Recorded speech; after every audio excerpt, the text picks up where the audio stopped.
Today is a tragic day for humanity, for the people of Iraq, for the people of the United States, and for the United Nations as an institution. It is also a tragic day for the future of our planet and for the children, 30,000 of whom in the Third World will starve to death today while we spend billions to wage this war, and 25% of whom live in poverty in our own country because we apparently lack the funds to provide them a minimal standard of living.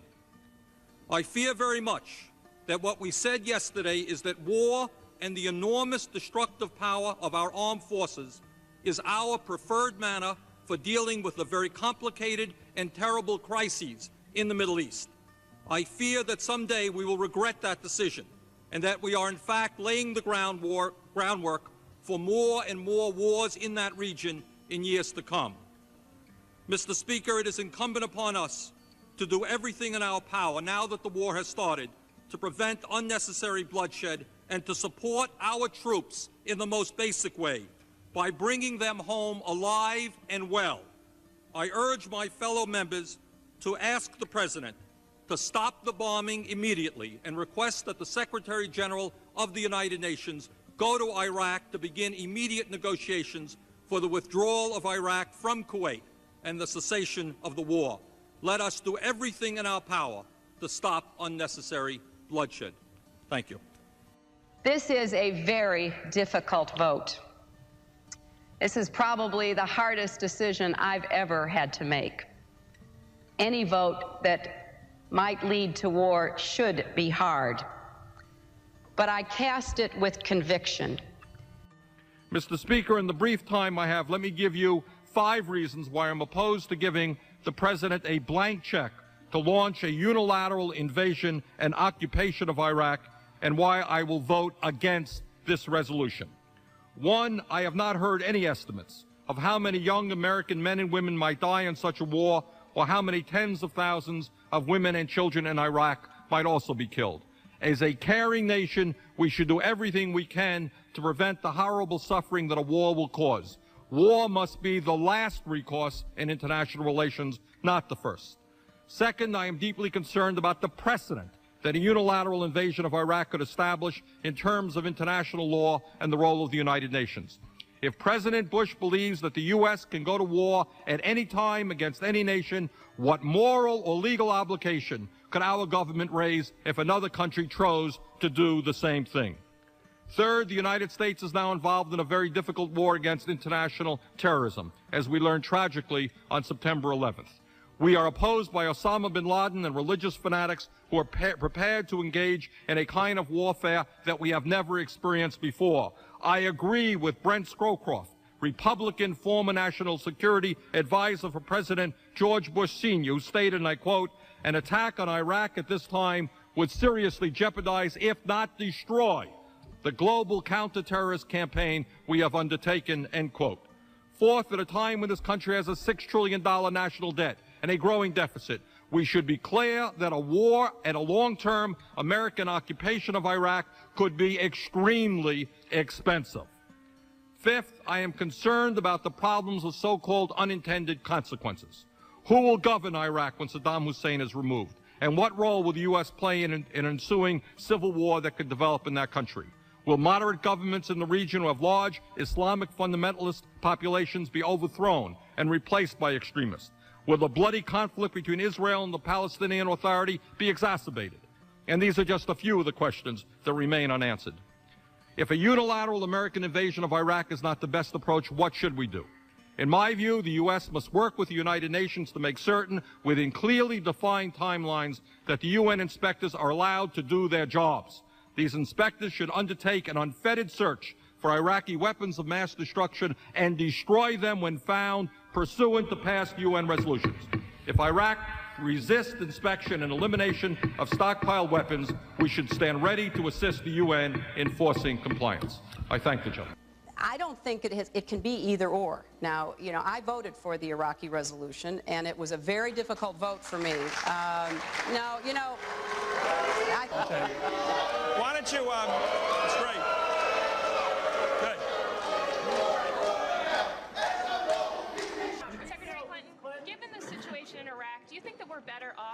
Saddam Hussein in power? Look, I know that there have been a lot of questions about Iraq posed to candidates over the last weeks. I've made it very clear that I made a mistake, plain and simple. And I have written about it in my book. I've talked about it in the past. And, you know, what we now see is a very different and very dangerous situation. The United States is doing what it can, but ultimately this has to be a struggle that the Iraqi government and the Iraqi people are determined to win for themselves. Let me ask you this about some domestic issues in New York State. This state's always the sort of the social beginnings of so much of this country. People come here, a lot of immigrants. The New York Times recently began posting the celebrations of gay unions. Not just straight people getting married, but gay people who want to announce their unions. Do you think New York State should recognize gay marriage? No. No. Okay. When you, let's talk about it. I believe that marriage is not just a bond, but a sacred bond between a man and a woman.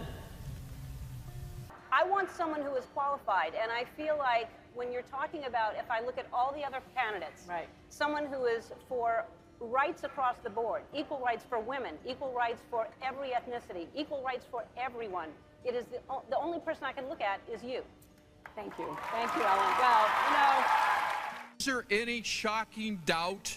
The same people that would vote to cut defense $177 billion, the same ones that would put homos in the military, the same ones that would not fund BRAC, the same ones that would not clear up. No, I will not. Sit down, you socialist. Mr. Chairman. Mr. Chairman. The gentleman yield.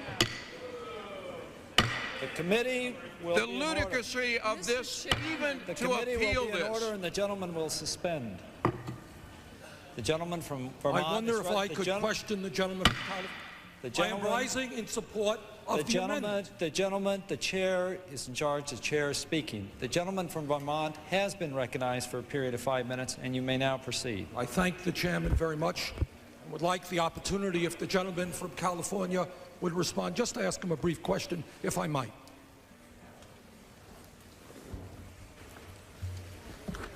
Now, my ears may have been playing a trick on me, but I thought I heard the gentleman a moment ago say something, quote unquote, about homos in the military. Was I right in hearing that expression? Absolutely. Putting homosexuals in the military. You said something about homos in the military. Was the gentleman referring to the many thousands and thousands of gay people who have put their lives on the line in countless wars defending this country? Was that the group of people that the gentleman was referring to? I'm talking about the military people in the military do not support. That's not what we were talking about. You used the word homos in the military. You have insulted thousands of men and women who have put their lives on the line. I'm talking about you and liberals like you that keep the foreign defense. Gentlemen, reclaiming my time. I go out to high schools all over the state of Vermont. I go to the conservative parts of the state, and I ask the kids, I said, raise your hand. Tell me what you think about gay marriage. And kids kind of shrug their shoulders, and they say, what are you talking about? What is the big deal? Which is exactly what we've always wanted in the first place. What is the big deal? All right? The point is that when millions of people stand up and fight, they win. That's it. And when people do not stand up and fight, we lose. We've got to do several things, and I am, adamantly against illegal immigrants. I made this exception basically on humanitarian grounds because of the individual stories, but certainly we've got to do more at our borders, and people have to stop employing illegal immigrants. Come up to Westchester, go to Suffolk and Nassau counties, stand in the street corners in Brooklyn or the Bronx. You're going to see loads of people waiting to get picked up to go do yard work and construction work and domestic work. I think the people who are here, who are raising families and working hard and contributing to our country, deserve a path to citizenship. I have believed that for many years. I have argued that in many different contexts. I rise this afternoon to say a few words about the immigration reform bill that, as I understand it, we will begin discussing next week. And as the son of an immigrant, somebody who came to this country at the age of 17 without a nickel in his pocket and who was able to send his 2 kids to college, needless to say, I support immigration. Our country is unique in the world. Our country is great because, in fact, we are the sons and daughters of immigrants, and I think we should all be very proud of that. And this is a really serious issue. We have more people in jail today than any other country on earth. You all know that? We have large numbers of lives that have been destroyed because of this war on drugs and because people, were caught smoking marijuana and so forth. I think we have got to end the war on drugs. And, I'm looking at what's going on in Colorado and elsewhere, but I am not unfavorably disposed to moving toward the legalization of marijuana. Would you? It's been more than a year since you said that. Are you ready to take a position tonight? No. I think that we have the opportunity through the states that are pursuing recreational marijuana to find out a lot more than we know today. I do support the use of medical marijuana, and I think even there we need to do a lot more research so that we know exactly how we're going to help people for whom medical marijuana provides relief. So I think we're just at the beginning, but I agree completely with the idea that we have got to stop imprisoning people who use marijuana. Therefore, we need more states, cities, and the federal government to begin to address this so that we don't have this terrible result that Senator Sanders was talking about, where we have a huge population in our prisons for nonviolent, low-level offenses that are primarily due to marijuana. Secretary Clinton, thank you. You tell a story that, to me, illustrates what has happened to our political system in regard to the middle class, in regard to democracy in the country as a whole, and it involves Hillary Clinton. I had written an op-ed about a piece of pending bankruptcy legislation. The credit card companies have been pushing to try to tighten the bankruptcy laws, sort of like locking the doors to the hospitals and then claiming nobody's sick in America.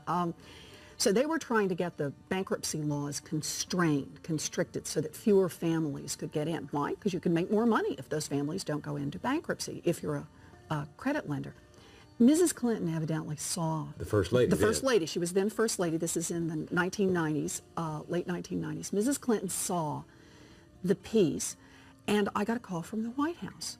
And they said Mrs. Clinton was going to be in town to give a speech in Boston, and would I come and meet with her? I said, sure.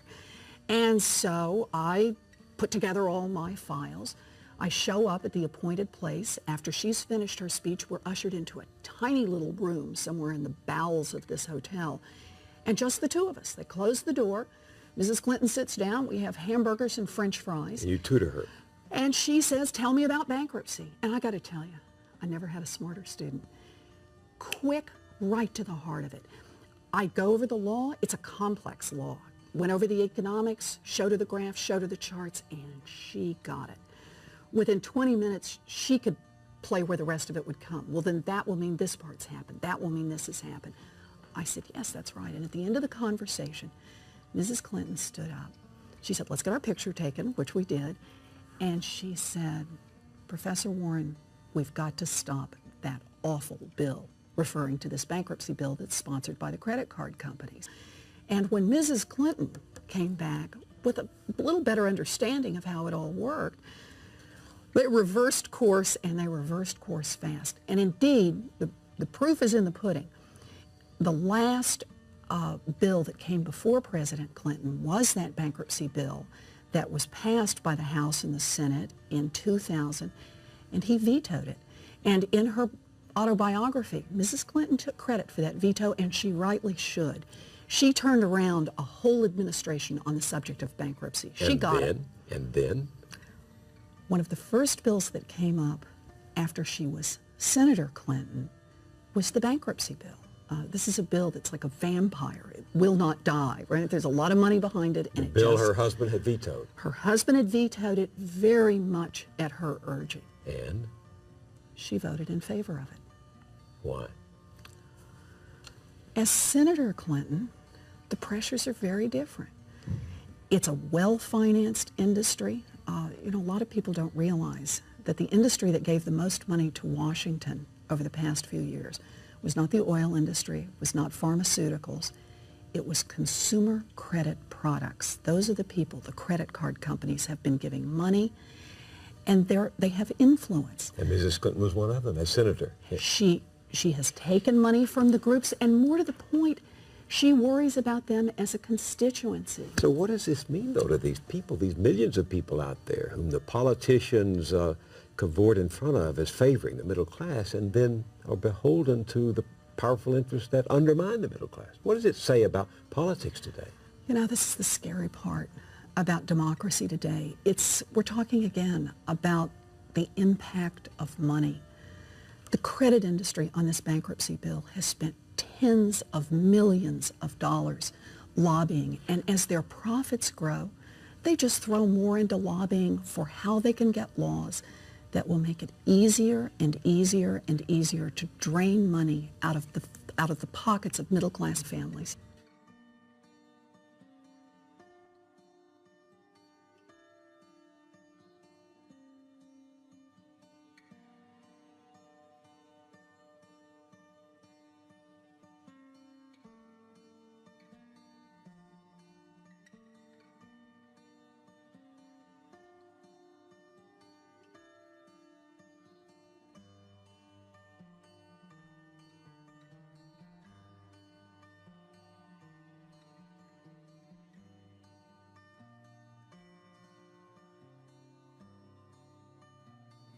When this country was founded, only white male property owners over age 21 could vote, but people fought to change that, and we became a more inclusive democracy.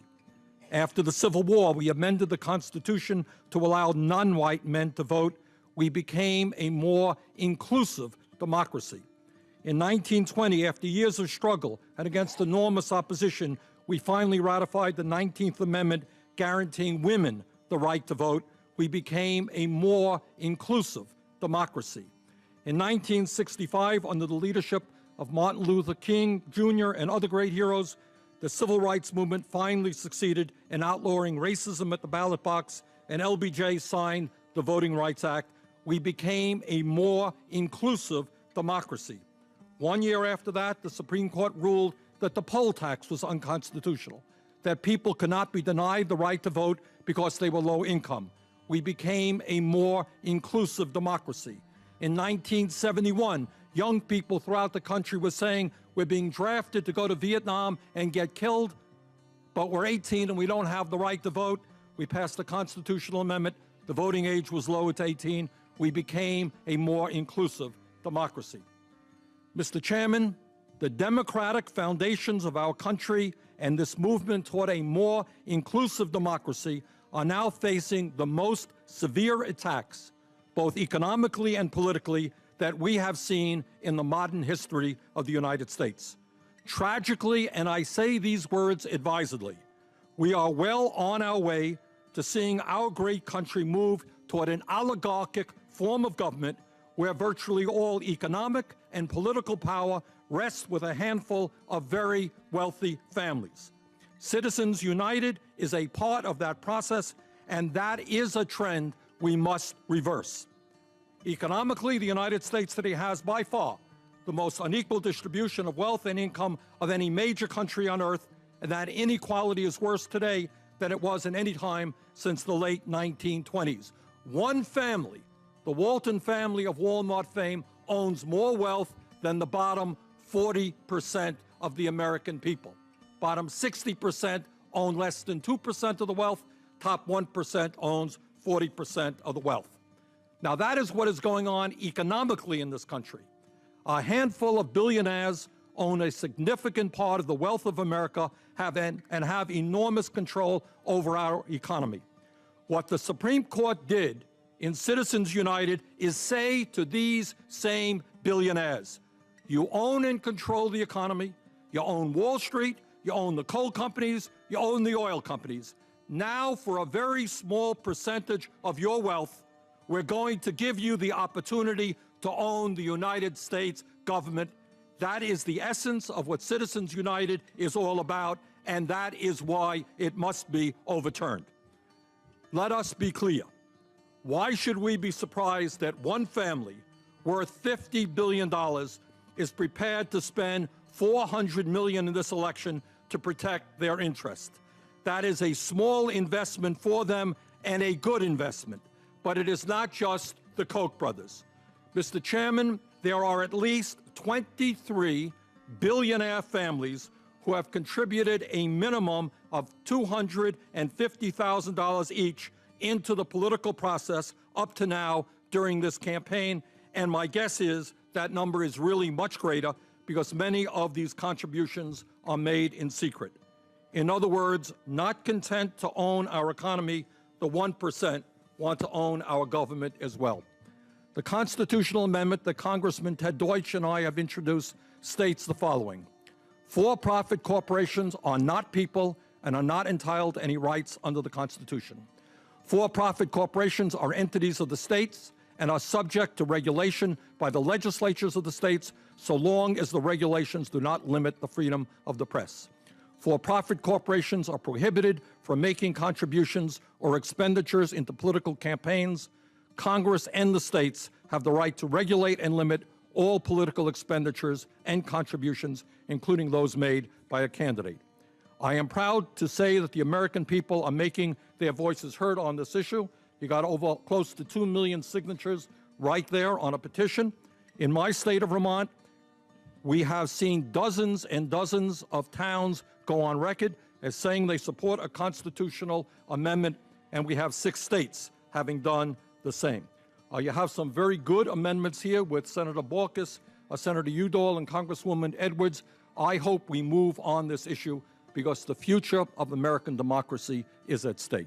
Thank you very much. Thanks, Senator Sanders.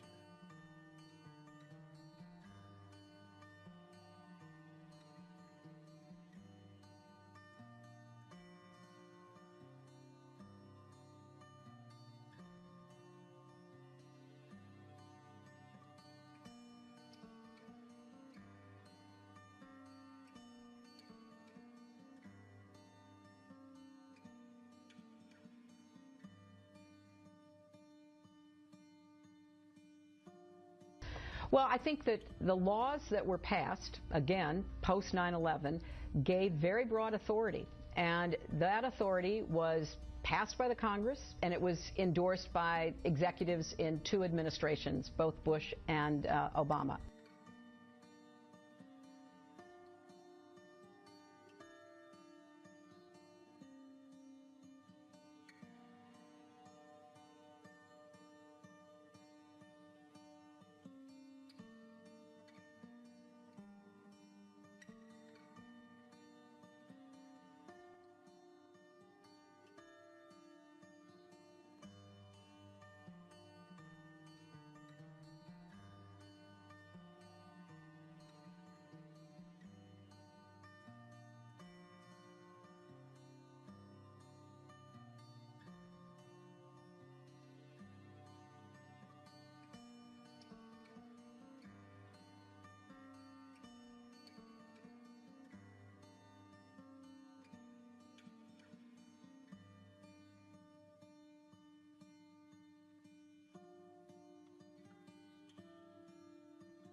Mayor Bernard Sanders of Burlington, Vermont, how does a socialist like yourself keep winning elections in a country we generally consider that has a 2-party system? Well, I think we win in Burlington. I should point out that in Burlington, I am the mayor, and I've won on 4 occasions, but we have 13 people on our city council, our board of aldermen, and 6 of them are progressive, so it's not just me. We have probably the only strong 3-party city in the United States of America. And I think the reason that we win and continue to win is that increasingly people are frustrated and angry about a 2-party system which is dominated by big money and which does not pay attention to the needs of working people or elderly people or poor people. And I think if you talk common sense to the people and you say the government is supposed to represent the needs of those people who today are not getting a fair shake, you know what? They'll vote for you. And the problem that we have nationally in this country is that the 2-party system, dominated by big money, is not delivering for ordinary people, which is why people are giving up on the political process, why they're not voting, and why there is a great deal of anger and frustration at the political system as it now exists.